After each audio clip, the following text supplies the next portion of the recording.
And as he comes and hurls to you these accusations about the omnipotent God who is not omnipotent at all, about the omnipresent Spirit who is not omnipresent at all, he's only lying to you. And right here, this little creature begins to say to that world mind, I am awakening from the sleep. I can't kill, and neither can you. No one can kill. That which was killed was an image in your mind, Mr. World. It was never there in the first place. All that is still there is the eternal life that never went away, and the invisible manifestation is there.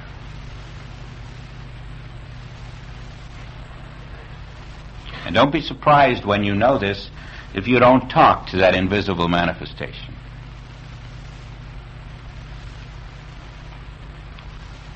You can even talk to the invisible manifestation of what is called a living child. And you can do it right now. You can talk to the invisible self of anyone who walks this earth. But not with your human mind.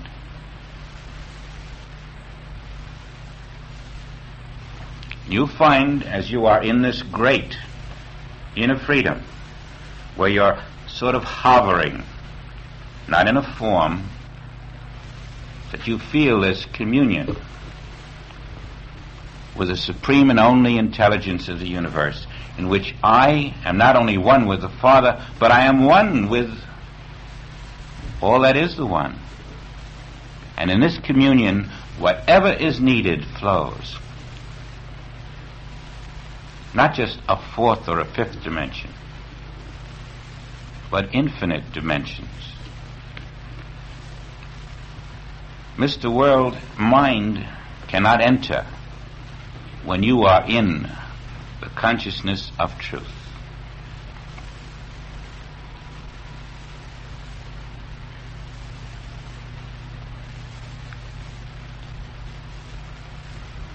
In this particular Sermon on the Mount passage, we are told that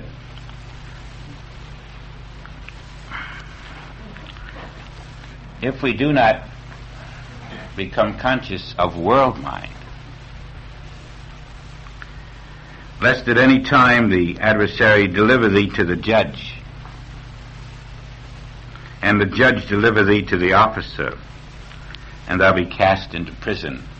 Now, world mind then brings you to the judge to the officer, and thou be cast into prison.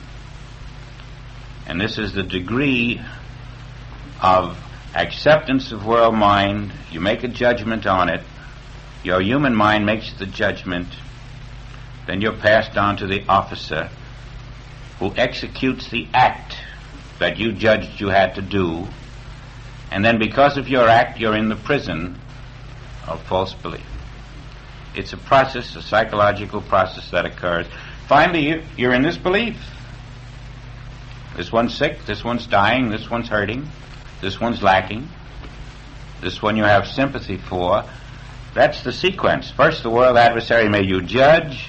The judge took you into the office. Now you're sending the flowers of condolences. That's the officer. And finally, here you are, and you're stuck in this belief. You're in prison. That's what it's saying. It's not talking about a man who's arrested. It's talking about an individual who is imprisoned in false world belief about imperfection. And it's actually just another way that Jesus took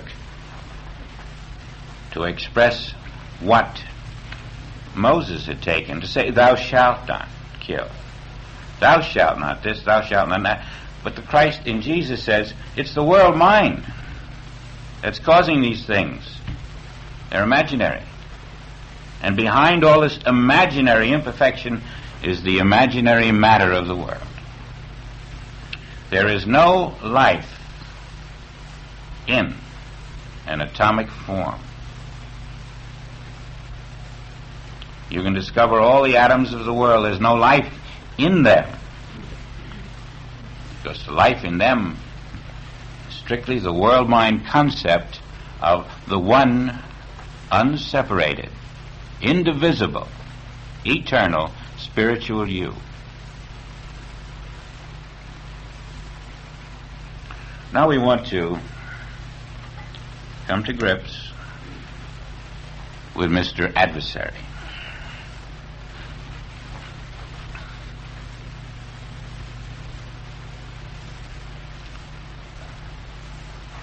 This incredible world mind has told us that we have 70.2 years to live, and we have believed him. He has told us that we must take the good with the bad, the health with the bad health. We must expect life to have these vicissitudes, and we have believed him. He has told us that you're going to feel good some days, but there are other days when you just got to accept it. You can't always feel good. And you can't always expect your competitors to step out of the way and let you flourish. They're going to be fighting for their lives in business. And we believe that. He's told us you better start storing in barns, because the day will come when you won't have it. And you think, well, I've got to do that. He tells us you need every kind of insurance to send the child through college. You better get your insurance 20 years earlier. Sounds very simple to us and right. You do need fire insurance. You do need health insurance. You do need life insurance. You need every kind of insurance you can get, says the world mind.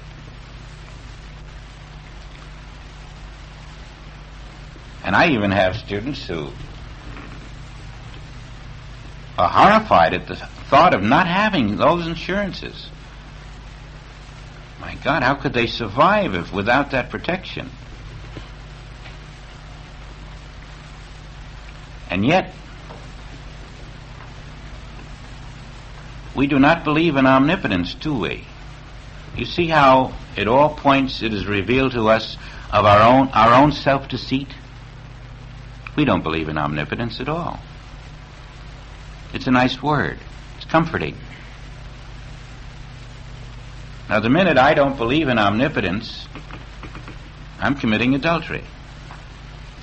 And so we're going to continue to commit adultery in many forms, even while we're saying, I am following the Ten Commandments. Some of this hits home and you know it, and you don't know what to do about it. Now, I don't expect you to run out and cancel your fire insurance or your health insurance or your life insurance. But this is part of the divided consciousness that we are forced into by the world mind.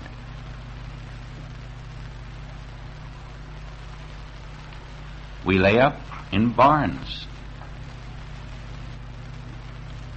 We store. We have to do it because we have been living in a material consciousness.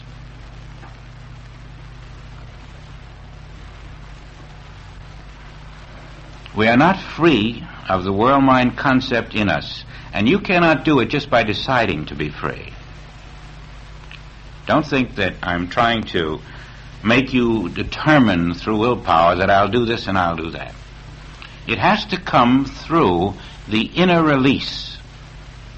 And that's how you'll recognize your development. Something in you suddenly says, hey, wait a minute. What life am I insuring?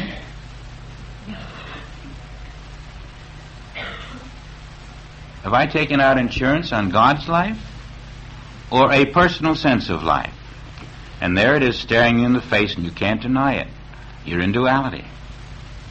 And even then you can't give it up. You've got to remain in duality because you've got to think of those you love. They've got to be protected. And so this is the entanglement, the web. This is living by faith without deeds.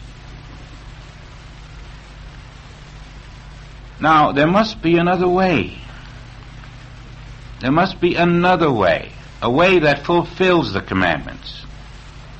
And that is what your soul has to bring to you. If someone were to tell you what to do, it wouldn't help but just pasting apples on trees. It has to come from within you.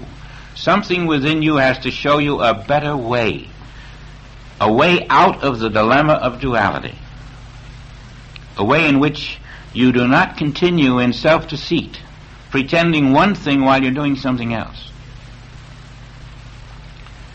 Joel had a way. I don't know if he did it, but he talked about it. He says, don't leave your money to anybody. Don't leave it to anybody, not even your children. He says, heavens no, don't do that. He said, get rid of it. Well, I don't know if he did that. I don't even think he did that. And I don't know if I'm going to do that. But the point is that he was trying to get a message across to us. Whether or not he was doing it or we were doing it was something else. Spirit is trying to teach us that we must be free, and we must free others.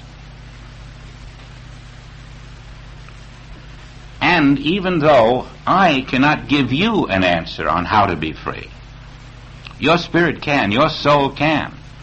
And it will lift you into a higher level of intelligence to show you the beautiful way to live in fidelity to the Christ. Not partial fidelity. In fidelity to the Christ of everyone. Not partial fidelity. There are many ways that the world mind teaches us to commit adultery, to kill, to steal, to covet.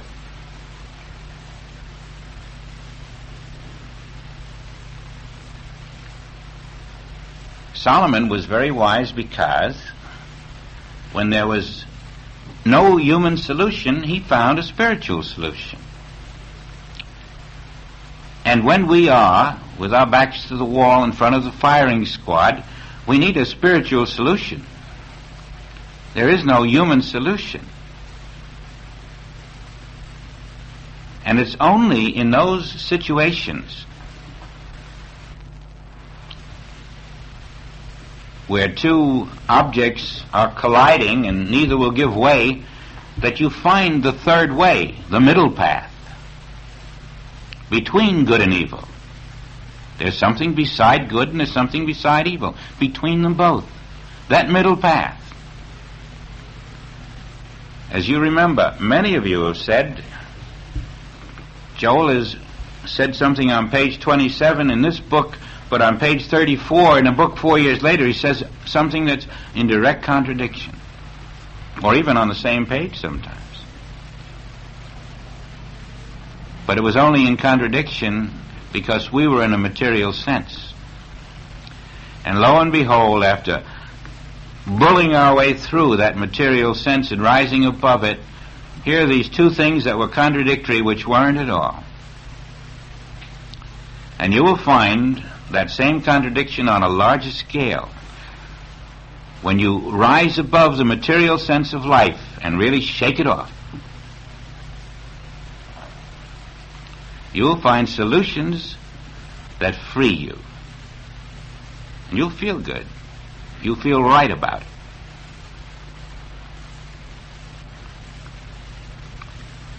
Many of us are caught emotionally in all kinds of tangles. We don't have any solutions for it. Something in us wants to go this way, something in us wants to go that way, and yet we know we should go a third way. We don't know how to reconcile it.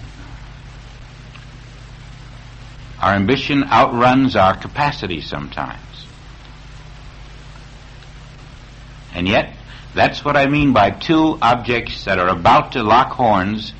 Neither will give way. You've got to come above human emotion, above human intelligence, and suddenly you're in that airplane looking down, and it's all different. It's all different. Everything is clear.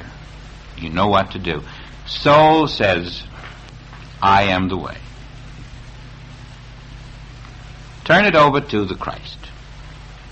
Christ is the way. Christ doesn't kill. Christ doesn't steal. Christ doesn't commit adultery. Christ doesn't covet. Christ doesn't store in barns. Christ has long ago eliminated that which is called the adversary. There might be 3 little temptations at the beginning of the New Testament, and maybe 1 or 2 later. But the world mind finds no place in me, says the Christ. Get thee behind me. I live in the universe of spirit, says the Christ. I am not of this world, says the Christ.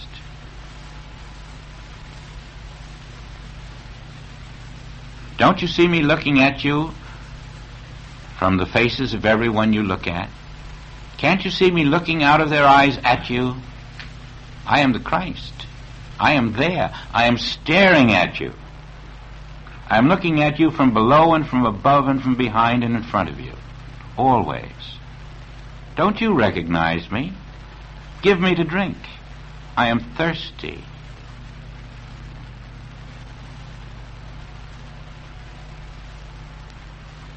And when we make that surrender of the mind, we break the world mind. It only functions in us because we are not Christ-centered. When we become vessels, open vessels, just looking up inside, waiting for the dew of heaven and nothing more, everything is done the way it must be done.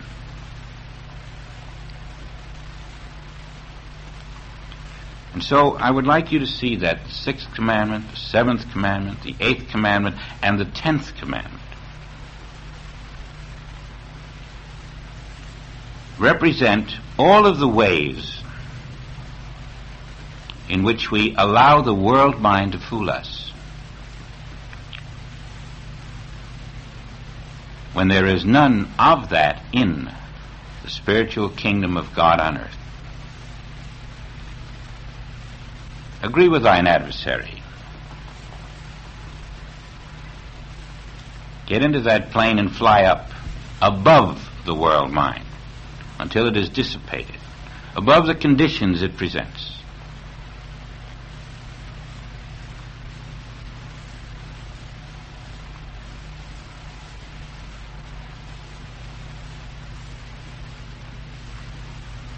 Now we're not looking at each other and accepting what we see.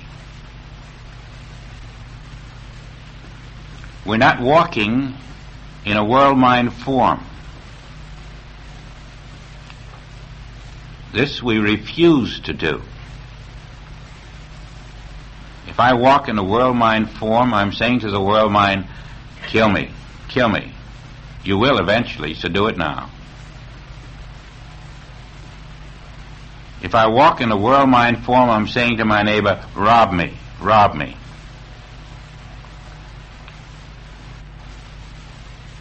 If I walk in a world mind form, the omnipotence of God is of no value to me whatsoever.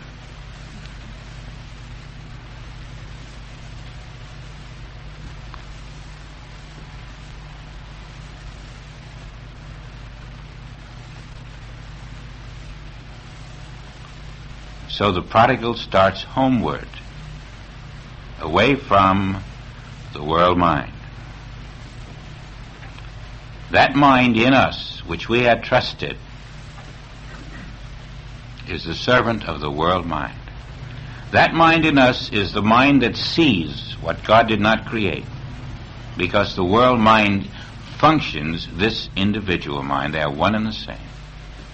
Just as God individualizes as your spiritual self, the world mind individualizes as your creature sense of self.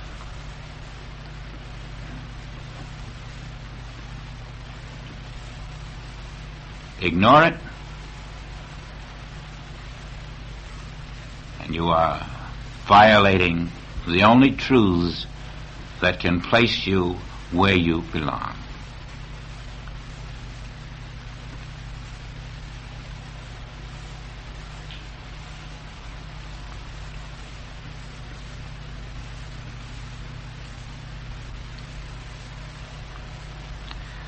I was able during the latter part of last evening to come to some conclusions about these tapes. I think it would be wise for us not to have any monthly tapes for the rest of the year. I have noticed quite a number of you have asked for these tapes, so I don't think you should get these tapes and also a monthly tape. There's no point of confusion or duplicating. I think the message is coming through these tapes very well, and they will serve as the monthly tapes. There's no sense of having both. And so those of you who have ordered these tapes, you can either take them all at once or you can take them at two a month. And the orders that we have for them, we'll deliver them all at once, except for those of you who specify, send me two a month. And if you have already given in your order to Eunice or me, and you feel you want them two a month, just tell her or me. And if we don't hear from you on that, we'll just send them all at once. But I do feel that if you get your tape the latter part of this month, the first two tapes, you should use the month that follows to study those two tapes. Now, if you're a quick student, fine, you can have them all now. It's up to you. But then, by the end of 4 or 5 months, you will have done 10 tapes, you see. And I feel that if you get these 10 commandments, and what else may be discussed, under your belt by Christmas, I think there'll be a different you walking this earth. And I'd rather see that than have you just be getting tapes and tapes and tapes, when this is the essence of what you must do ultimately. So that's it. Let us know if you want them in twos instead of all at once, and if we don't hear from you, we'll presume you want them all at once. But those who have ordered them, please tell us how you want them.